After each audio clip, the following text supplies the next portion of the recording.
மத்திய அரசை ஆளக்கூடிய கட்சி முழு இலங்கைக்கும் ஒரே விஞ்ஞாபனத்தை பிரசுரித்து வழங்கியிருக்கின்றார்கள். உண்மையிலே இது ஒரு பிரதேச தேர்தலை பொறுத்த மட்டில் இது ஒரு பிழையான போக்கு. ஏனென்றால் ஒவ்வொரு பிரதேசத்துக்கும் அந்த மக்களுடைய தேவை, அந்த மக்களுக்கு இருக்கக்கூடிய அபிலாஷைகள் அல்லது அந்த பிராந்தியத்தில் மேற்கொள்ளக்கூடிய நடவடிக்கைகள் வித்தியாசப்படும். ஆகவே கடந்த காலத்தில் இந்த நாட்டிலே பலதரப்பட்ட இனக்கலவரங்கள் நடந்தாலும் உண்மையிலே எங்களுடைய அந்த ஆட்சி காலத்திலே எங்கள் இந்த பிரதேசத்திலே ஒரு எந்த விதமான அசம்பாவிதங்களும் நடந்து விடாதவாறு உண்மையிலே எங்களுடைய ஏனைய சமூகத்தினரையும் நாங்கள் இணைத்துக் கொண்டு இந்த பயணத்தை வந்தோம்.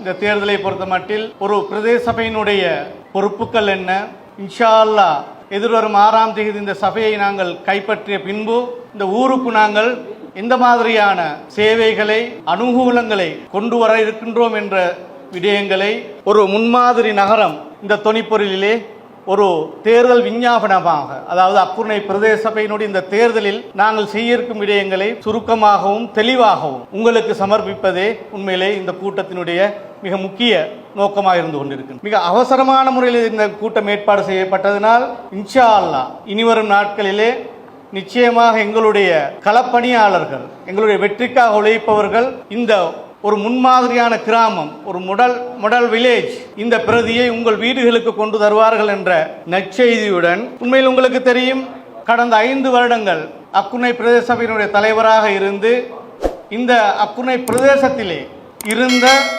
சில முக்கியமான பிரச்சனைகளுக்கு தீர்வினை பெற்று தரக்கூடிய ஒரு பிரதேச சபையாக அக்குர்ணை பிரதேச சபையை வழிநடத்தக்கூடிய ஒரு சந்தர்ப்பம் எனக்கு கிடைத்தது. அதில் விசேடமாக எங்களுடைய பிரதேசத்தில் இருந்த திண்மக்களை அகற்றல் பிரச்சினைக்கு ஒரு நிரந்தர தீர்வினை பெற்றுத்தரக்கூடிய ஒரு திட்டத்தினை நாங்கள் முன்வைத்தோம். அதேபோல் இந்த பிரதேச சபையினுடைய மற்றைய கர்மங்களிலே நாங்களும் உண்மையிலே இலங்கையில் இருக்கக்கூடிய மற்றைய பிரதேச சபைகளை விட நாங்கள் முன்னின்று நாங்கள் செயலாற்றினோம். இப்படியாக நாங்கள் இந்த பிரதேச சபையினை செய்து காட்டிய அந்த அனுபவத்தின் ஊடாக, அதே போன்று ஐக்கிய மக்கள் சக்தியின் ஊடாக, அதாவது அந்த காலத்தில் யூஎம்பி மூலமாக இந்த பிரதேசத்தில் ஒரு பாரிய மாற்றத்தை உண்டு பண்ணிய ஒரு பிரதேச சபை தலைவர் தான் மறைந்த சுலைமான் அவர்கள்.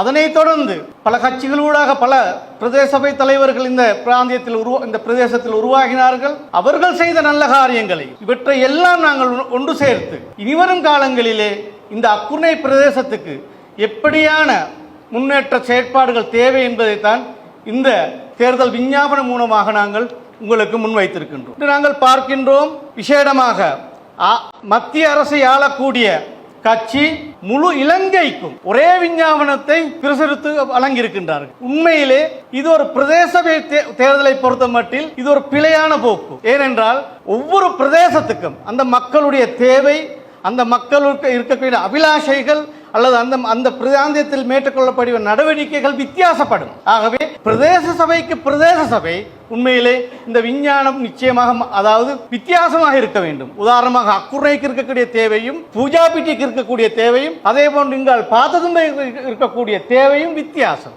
ஆகவே நிச்சயமாக ஒரு பிரதேச சபைக்கு என்பது அந்த பிரதேச சபைக்கு தேவையான அந்த தேவைகள் உள்வாங்கலாகத்தான் இந்த விஞ்ஞானமும் அமைந்திருக்க வேண்டும். அந்த வகையிலே நாங்கள் அக்குர்ணை பிரதேசத்துக்கு தேவையான எல்லா விதமான, அதாவது அபிவிருத்தியாக இருக்கட்டும், மக்கள் நலன் திட்டமாக இருக்கட்டும், இப்படியாக எல்லா விடயங்களையும் நாங்கள் இதில் உள்வாங்கி இருக்கின்றோம். அந்த வகையில் உண்மையிலே ஒரு பிரதேச சபைக்கு இருக்கக்கூடிய ஒரு முக்கிய ஒரு அம்சம்தான் அந்த பிரதேச சபைக்கு அந்த பிரதேசத்துக்கு ஏற்றவாறு சட்டங்களை ஏற்றக்கூடிய ஒரு பலம் இருக்கின்றது. ஆகவே அந்தந்த பிராந்தியத்துக்கு அந்தந்த பிரதேசத்துக்கு தேவையான அந்தந்த சட்டங்களை நாங்கள் சரியாக வழிவகுத்து அந்த சட்டங்களை நாங்கள் புதிதாக நாங்கள் சேர்த்து உண்மையிலே இந்த பிரதேசத்தில் இருக்கக்கூடிய குறைபாடுகளை நிவர்த்தி செய்வதற்கு நாங்கள் நாங்கள் உண்மையிலே ஆவணம் செய்வதற்கு நாங்கள் எதிர்பார்த்திருக்கின்றோம். அதே போன்று உண்மையிலே அதாவது அக்குர்ணை பிரதேச சபை உங்களுக்கு தெரியும், உண்மையிலே ஒரு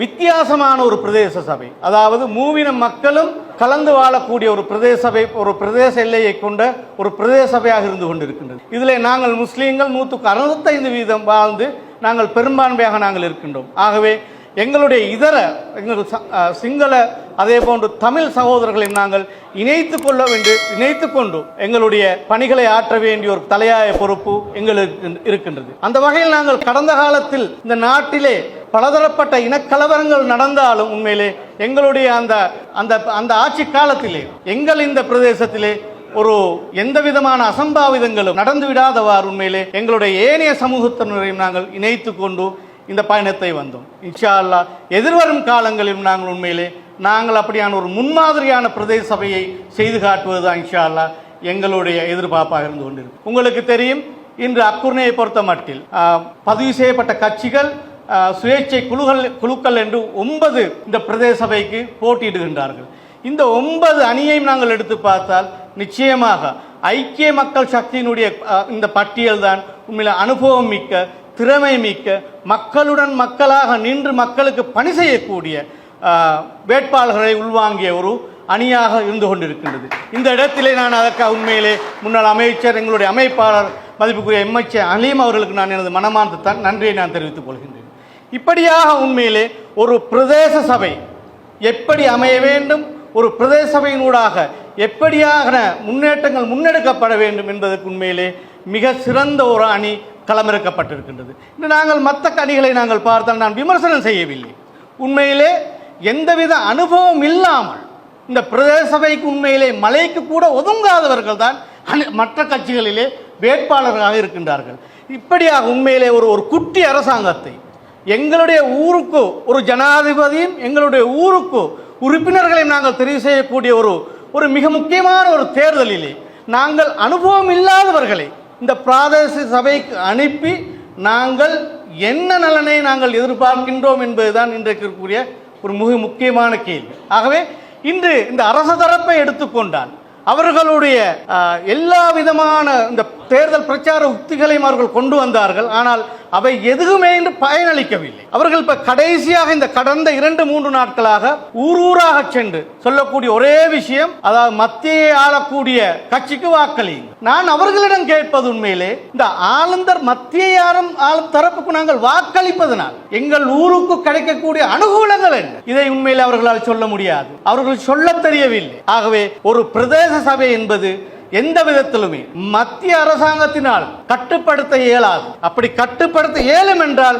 பாராளுமன்றத்திலே சட்டவாக்கத்தை மாற்றித்தான் வர வேண்டும். அந்த வகையிலே உண்மையிலே ஒரு பிரதேச சபை என்பது நான் பல இடங்களில் சொல்லியிருக்கின்றேன், ஒரு சுதந்திரமான ஒரு அரசு ஸ்தாபனம். அந்த வகையில உண்மையிலே நாங்கள் பொதுவாக இதனை எங்களுக்கு மிகவும் இலகுவாக விளங்கிக் கொள்ளலாம். கொழும்பு மாநகர சபை எடுத்துக்கொண்டார். இந்த மாநகர சபையை எப்பொழுதும் அந்த காலத்தில் UNP, அதற்கு பிறகு SJP, இப்படியாகத்தான் இந்த மாநகர சபை அந்த கட்டுப்பாட்டில் இருந்து. ஆனால் மத்திய ஆண்டது இடதுசாரி கொள்கை அரசாங்கம். கொழும்பினுடைய அபிவிருத்தி தடைப்பட்டதா? அதே போன்று நாங்கள் அதற்கு வெளியில் சென்றால் வடக்கு கிழக்குக்கு நாங்கள் சென்றால் பார்க்கலாம், இந்த வடக்கு கிழக்கிலே மத்திய ஆளக்கூடிய உள்ளூராட்சி சபைகள் இருந்தது மிக அரிது. ஆனால் இன்று இந்த மத்திய பிராந்தியத்தை விட பல மடங்கு அபிவிருத்திகளிலே முன்னோக்கி இருக்கக்கூடிய மாகாணமாக இந்த கிழக்கு மாகாணத்தையும் வடக்கு மாகாணத்தையும் எங்களுக்கு சொல்லலாம். இப்படியாக உண்மையிலே அதாவது இந்த உள்ளூராட்சி மன்றங்கள் என்பது உண்மையிலே அவை தன்னிச்சையாக சுதந்திரமாக இயங்கக்கூடிய ஒரு அமைப்பாக இருந்து கொண்டிருக்கின்றது. ஆகவே இன்றைய அதாவது இந்த மக்கள் மத்தியில் கொண்டு வரப்படக்கூடிய இந்த பொய் பிரச்சாரங்கள் நிச்சயமாக தோற்கடிக்கப்பட வேண்டும். அந்த வகையிலே உண்மையிலே இன்று அரச தரப்பு வாக்காளர்களை மிரட்டியும் வாக்குகளை பெற்றுக்கொள்வதற்கு அவர்கள் முயற்சி செய்து கொண்டிருக்கின்றார்கள். அந்த வகையில் உண்மையில் நான் நினைக்கின்றேன், இதற்கு ஒரு சரியான ஒரு பாடத்தினை, சரியான பதிலை அக்குறை மக்கள் இன்ஷா அல்லாஹ் எதிர்வரும் 6ஆம் தேதி நடக்கக்கூடிய தேர்தல்களிலே இந்த விசேடமாக எல்லா வட்டாரங்களிலும் ஐக்கிய மக்கள் சக்தி நிறுத்தியிருக்கக்கூடிய வேட்பாளர்கள் அதிகூடிய வாக்குகளில் வெற்றி பெறுவார்கள் என்ற நம்பிக்கை எனக்கு இருக்கின்றது. அந்த வகையில் அதற்குரிய சரியான பணியினை நீங்கள் செய்வீர்கள் என்ற